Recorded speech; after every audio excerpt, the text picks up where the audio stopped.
नमस्कार, headline 24 news में आप सभी का स्वागत है और मैं हूं आपके साथ भारती लूधी। आइए बढ़ते हैं खबरों की ओर। मध्य प्रदेश में बढ़ता जंगल राज और शासन की असंवेदनशीलता पर समाजवादी पार्टी की तीखी प्रतिक्रिया। मऊगंज जिले के गडरा गांव में एक घर में 3 शव मिले हैं। बदबू आने पर पड़ोसियों ने पुलिस को सूचना दी थी। पुलिस गेट खोलकर अंदर गई तो 3 शव फंदे से झूल रहे थे। उनकी पहचान ओसेरी साकेत, उसकी बेटी मीनाक्षी 11 वर्ष और बेटे अमन 8 वर्ष के रूप में हुई है। ओसेरी के भाई की पत्नी का कहना है कि पिछले दिनों हिंसा के बाद गांव में सुरक्षा के लिए तैनात पुलिस ने जेट से मारपीट की थी। उसी दिन से उन्होंने घर का गेट नहीं खोला।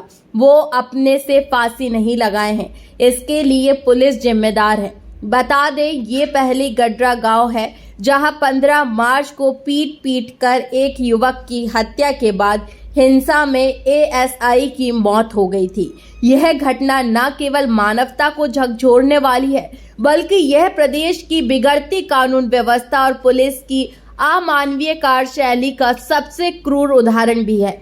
यह वही मामला है जिस पर समाजवादी पार्टी के प्रदेश अध्यक्ष डॉक्टर मनोज यादव ने पहले ही सीबीआई जांच की मांग की थी, लेकिन दुर्भाग्यवश उनकी आवाज को नजरअंदाज कर दिया गया, जिसका नतीजा सामने है। एक परिवार ही उजड़ गया। मध्य प्रदेश में उप मुख्यमंत्री राजेंद्र शुक्ला के क्षेत्र में मऊगंज में जिस तरह से पुलिस प्रशासन ने दलित और आदिवासी परिवारों को चुन चुन कर परेशान कर शुरू किया है, वह न सिर्फ अन्यायपूर्ण है बल्कि ब्रह्मांडवादी मानसिकता की खुली अभिव्यक्ति भी है। समाजवादी पार्टी स्पष्ट रूप से मानती है कि यह घटना सिर्फ एक पुलिसिया कार्रवाई नहीं बल्कि सत्ता में बैठे ब्राह्मण नेताओं द्वारा अपने जातीय वर्चस्व को बनाए रखने की साजिश है। राजेंद्र शुक्ला जैसे नेता पुलिस को एक हथियार बनाकर ब्राह्मणवाद को मजबूत कर रहे हैं और पूरे के पूरे समुदायों को अपराधी घोषित कर रहे हैं, जो संविधान की मूल भावना के विरोध है। आज प्रदेश की सत्ता में एक नहीं कई मुख्यमंत्री हैं। कोई संघ की विचारधारा का झंडा बरदार है तो कोई ब्राह्मणों के हितों का रक्षक बन बैठा है, जिससे मोहन यादव जैसे नाम मात्र के मुख्यमंत्री की भूमिका निष्क्रिय होकर रह गई है। यह सब केवल सत्ता की कुर्सी बचाने और उप मुख्यमंत्री के दबाव में दलितों और आदिवासियों को फिर से उसी सामाजिक अंधेरे में धकेलने जा रहे हैं जिससे उन्हें संविधान ने निकाला था। समाजवादी पार्टी इस मानसिकता और सत्ता संरचना का पुरजोर विरोध करती है और साफ कहती है, ब्रह्मांडवाद हटाओ, संविधान बचाओ, नहीं तो ये लोकतंत्र सिर्फ एक वर्ग की जागीर बनकर रह जाएगा। और क्या है खास इस रिपोर्ट में, आइए जानते हैं। मऊगंज की जो घटना है ये प्रशासन की सरासर लापरवाही है। मध्य प्रदेश में कानून का राज नहीं, जंगल का राज चल रहा है। यदि आप देखेंगे तो मऊगंज की जो घटना पिछले जो पुलिस वालों पे हमला हुआ था 15 मार्च को जो हमला हुआ था, उससे पूरा लिंक है इस घटना का। उससे पहले एक आदिवासी परिवार जो घटना की शुरुआत कहाँ से हुई है मैं बताता हूँ। प्रशासन की लापरवाही की वजह से इतनी बड़ी दुर्घटना जो हो रही है, इसके लिए कौन जिम्मेदार है? वहाँ के डिप्टी सीएम राजेंद्र शुक्ला जी का संरक्षण है एक पक्ष के लिए, दूसरा पक्ष जिससे परेशान हो रहा है उसकी वजह से ये घटनाएं हो रही हैं। जो घटना की शुरुआत हुई कि एक आदिवासी परिवार जो था, आदिवासी परिवार के एक व्यक्ति को मार दिया जाता है पीट कर, उसको एक्सीडेंट दिखाया जाता है। वो परिवार कंप्लेंट करता है, उसकी कंप्लेंट सुनी नहीं जाती है। पुलिस उल्टा आदिवासी परिवार को प्रताड़ित करती है। जो आदिवासी परिवार जब प्रताड़ित हो जाता है, उनका सुना नहीं जाता है, तो उन्होंने घटना की प्रतिक्रिया के लिए, कोई भी घटना होती है ना तो आवेश में आदमी लोग करते हैं, तो सामने वाले जो ब्राह्मण परिवार था उसके व्यक्ति को लोग घर में बंद करके उसको मारते हैं। पुलिस प्रशासन जाता है, जिसका परिणाम आपने देखा कि 6 पुलिस वाले घायल हुए थे, एक एसआई की मृत्यु हो गई। ये मध्य प्रदेश के इतिहास में बहुत ही निंदनीय घटना थी। इस घटना की हम लोग निंदा करते हैं कि किसी को कानून हाथ में नहीं लेना चाहिए, लेकिन उसके बाद उस गांव में कर्फ्यू लगा दिया जाता है और कर्फ्यू में बाहर से कोई भी आ जा नहीं सकता, उनके रिश्तेदार नहीं आ जा सकते। पुलिस पूरे गांव को मारती है, प्रताड़ित करती है। उनकी डर से सारे परिवार अपने घरों में बंद हो जाते हैं और मालूम पड़ता है कि एक परिवार के 3 लोग, जो दलित परिवार है, वो 3 लोग फांसी पे लटके हुए मिलते हैं। आप सोचिए वो 3 लोग फांसी पे कैसे लटके। उन्होंने फ़ोन किया, उनकी बेटी चीख चीख के कह रही है, जो बेटी बाहर थी जिसकी शादी हो गई है, कि बेटी गांव में मत आना, पुलिस मार डालेगी। उनकी बेटी कह रही है पुलिस ने हत्या की है। इस घटना के लिए मैंने पहले भी प्रेस वार्ता की थी, कहा था कि सीबीआई की जांच होनी चाहिए, तो इसमें निष्पक्ष हो जाएगा कि प्रशासन पर हमला क्यों हुआ है।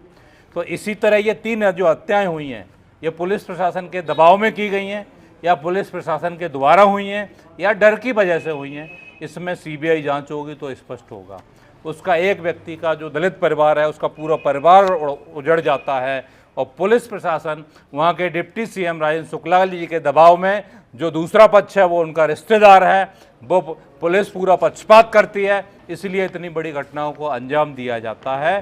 तो समाजवादी पार्टी का प्रतिनिधि मंडल, 15 सदस्यीय प्रतिनिधि मंडल सोमवार को उस गांव में, मंडे को 7 तारीख को उस गांव में जाएगा। जो पीड़ित पर जो 3 लोग मृत हुए हैं, उस गांव में छानबीन करेगा कि ये घटना को अंजाम क्यों दिया गया है। मैं डीजीपी महोदय से, मुख्यमंत्री महोदय जो गृह मंत्रालय उनके पास है, कि समाजवादी पार्टी के प्रतिनिधि मंडल को वहाँ जाने, आपके माध्यम से मैं पत्र भी लिखूँगा, वहाँ जाने के लिए उनको जाने के लिए हमें वो दी जाए, अनुमति दी जाए जाने की, क्योंकि वहाँ पर किसी को जाने की अनुमति नहीं है उस गांव में। जब से ये घटना हुई है प्रशासन के साथ, तो ये इससे ज़्यादा इमरजेंसी है। मध्य प्रदेश में जंगल राज चल रहा है, इसकी अगर लोग वहाँ पे घरों में बंद हैं, भूखे मर रहे हैं, ये किसकी जिम्मेदारी है? उनके रिश्तेदारों को आने नहीं दे रहे हो तो पुलिस प्रशासन देखेगा कि इनके खाने की व्यवस्था की जाए। प्रशासन की जिम्मेदारी है कि हर चीज़ का उनका ध्यान रखा जाए। कोई बीमार है तो उसका ध्यान रखा जाए। आप सोचिए कि एक बाप, एक बेटी और बेटा, तीनों का कंकाल मिलता है। मतलब जब बदबू आने लगती है, पड़ोसी कहते हैं कि यहाँ बदबू आ रही है, तब पता चलता है। और कितने दिन से लटका है वो भी नहीं पता है। वहाँ के जो प्रशासनिक अधिकारी हैं, आईजी का बयान आया है कि साहब ऐसा लग रहा है कि परिवार ने आत्महत्या की है। आप कैसे इसको साबित कर सकते हैं? जब तक कोई जांच नहीं हुई, आप प्रशासन की नाकामी को छिपाने के लिए आप परिवार को आत्महत्या बता रहे हैं। ये सरासर उनका मर्डर हुआ है और प्रशासन के दबाव में हुआ है। समाजवादी पार्टी इसलिए मांग कर रही है कि इसमें सीबीआई की जांच होनी चाहिए और डिप्टी सीएम राजेंद्र शुक्ला जी के जो रिश्तेदार हैं उन पे अभी तक कार्रवाई क्यों नहीं की गई है। जो पहली घटना हुई थी, जो इन्होंने एक्सीडेंट दिखाया गया है, उन लोगों को जेल भी होनी चाहिए।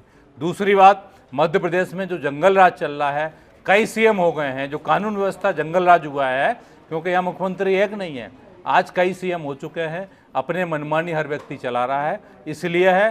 तो मोहन जी, आप इस्तीफा दे दीजिए अगर आपको लोग सीएम और प्रशासन सीएम नहीं मान रहा है, क्योंकि आए दिन प्रशासन पे हमले हो रहे हैं। कहीं इंदौर में हमला होता है, कहीं छतरपुर में हमला होता है, कहीं मुरैना में हमला होता है।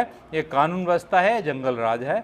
और खासकर जो दलित और पिछड़ा समाज है और आदिवासी समाज है मध्य प्रदेश में, इस पर सरासर अन्याय हो रहा है और प्रशासन मूक बन के बैठा हुआ है। ना तो ऐसे लोगों को सुरक्षा दी जा रही है, उल्टा पुलिस प्रशासन प्रताड़ित कर रहा है। इसके लिए समाजवादी पार्टी इन लोगों की लड़ाई लड़ेगी, वहाँ पे जाएगी और ज़रूरत पड़ेगी तो उत्तर प्रदेश से भी हमारे प्रतिनिधिमंडल आएगा, उस गांव में जाएगा और सीबीआई जांच के लिए हम लोग मांग करेंगे कि सीबीआई जांच इस घटना की होनी चाहिए, तभी दूध का दूध पानी का पानी होगा। क्या लगता है, क्या इसके अंदर उप मुख्यमंत्री के दबाव में? बिल्कुल स्पष्ट है कि आप बताइए, जो पहली घटना हो जाती है, जो एक बच्चे को एक्सीडेंट दिखाया जाता है, मार मार के ये लोग हत्या कर देते हैं, अगर उसी टाइम पे उन पर कार्रवाई हो जाती तो कार्रवाई के बाद में इतनी बड़ी घटना ही नहीं होती। इसके लिए प्रशासन जिम्मेदार है।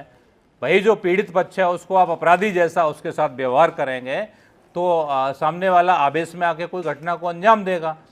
कहीं भी क्रिया के विपरीत प्रतिक्रिया होती है, तो इसके लिए प्रशासन जिम्मेदार है। इसलिए क्योंकि प्रशासन अगर उसकी जांच करता है, एक परिवार ये उजड़ गया है और 50 से अधिक लोगों को इन्होंने जेल में डाला है, जो प्रशासन के साथ जो घटना हुई उसकी भी हम निंदा करते हैं कि कानून किसी को हाथ में नहीं लेना चाहिए। लेकिन जो 50-60 लोग उस गांव के जेल में डाल रखे हैं, उनके परिवार आज किस स्थिति में है, इसके लिए जिम्मेदार पूरा प्रशासन है। ये अगर घटना को अगर प्रशासन सही निष्पक्ष जांच करता, दोषियों पर कार्रवाई करता, तो आज यहाँ तक ये मामला पहुँचता ही नहीं। और जो 3 लोग मारे गए हैं परिवार के, इनकी जिम्मेदारी कौन लेगा? फिलहाल के लिए इस खास खबर में इतना ही। देश विदेश की तमाम बड़ी खबरों को जानने के लिए देखते रहें हेडलाइन 24 न्यूज। नमस्कार।